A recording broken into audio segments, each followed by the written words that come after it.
Morning, good afternoon, good evening. Radio Boy po. Ngayon po, itetest lang po natin ang itong kung nakikita, saan na nakikita itong SIM card po ng POC Asia Package SIM na nasa loob na po ng L71 Retrivis. So mapapansin nyo po, may signal naman pero wala pong data. So pag ganyan po, gagawin lang natin is punta tayo sa settings. Yan sa network.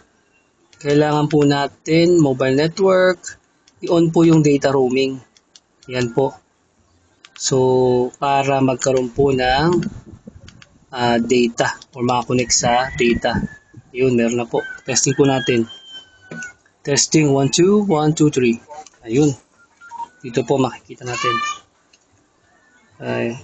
Testing 1, 2, 1, 2, 3. 1, 2, 3, check. Ayun, meron na po.